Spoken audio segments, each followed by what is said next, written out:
dunia kuno.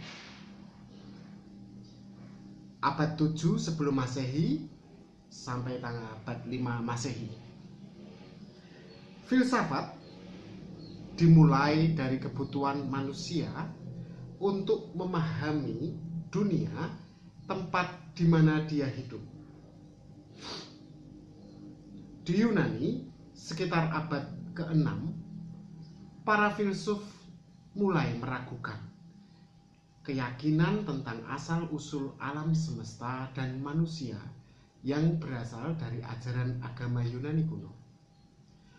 Para filsuf Yunani ingin mendapatkan penjelasan yang lebih masuk akal daripada ide-ide tentang dunia dewa-dewi yang saat itu diyakini sebagai kebenaran dan diterima begitu saja secara turun-temurun.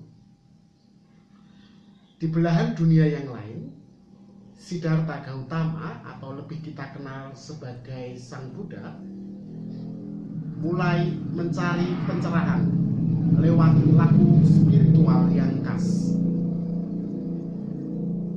Di bawah pohon Bodhi, di tepi sungai Neranjara, Siddhartha bersemedi dan mendapatkan pengetahuan sejati atau pencerahan yang sempurna. Sementara itu di Cina, pada abad ke-6 sebelum Masehi, Konfusius meletakkan dasar-dasar falsafahnya lewat diskusi, pengajaran, dan percakapan dengan para muridnya yang menekankan pada moralitas hidup dalam kehidupan berkeluarga maupun bernegara. Seluruhnya itu terekam dalam Analek yang ditulis setelah kematian Konfusius. Kalau kita bicara Konfusius, kita tidak bisa melepaskan pengaruh ajaran filsuf kuno Cina sebelumnya, yaitu bernama Lao Tzu. Lewat kitabnya yang berjudul Tao Te Ching, Lao Tzu menuliskan ajaran-ajaran kebajikan yang nantinya menjadi dasar dari gerakan Taoisme.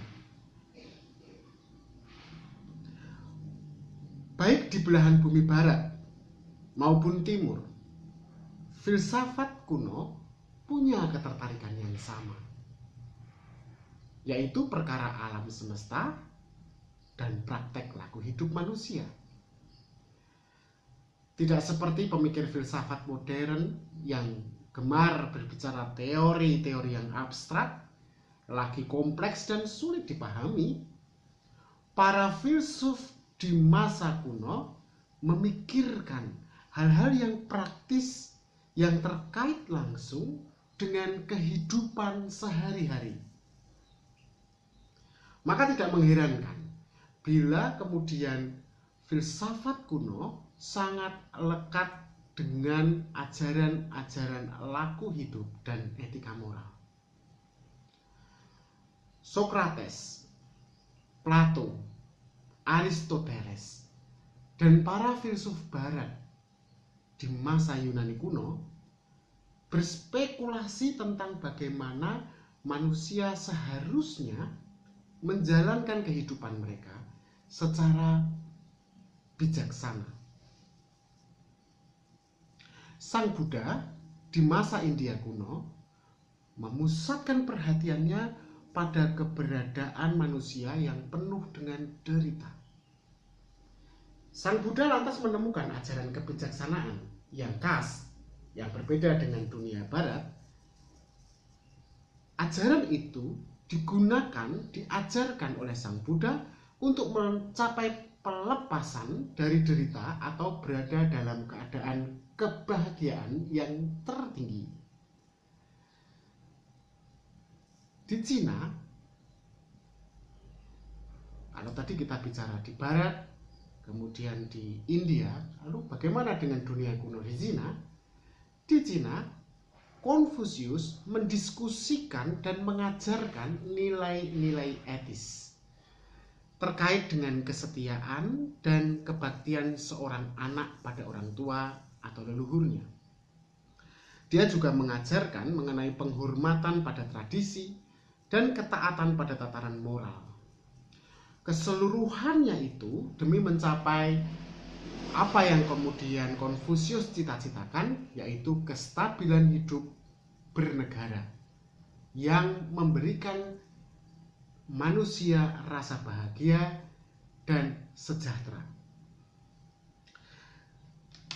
Meski sama-sama dari Cina, ada sedikit perbedaan antara Konfusius dan Lao Tzu atau Lao Tzu tulisannya.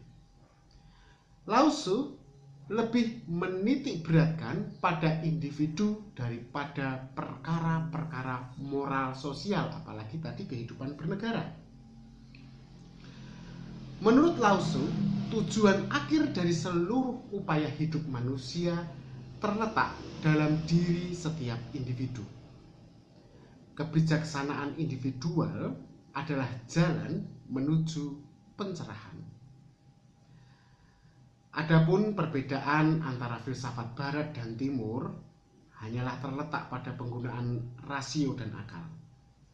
Para filsuf Barat biasanya lebih mengedepankan penggunaan rasio dan akal untuk menemukan pencerahan. Sedang kalau di Timur, dalam hal ini Asia,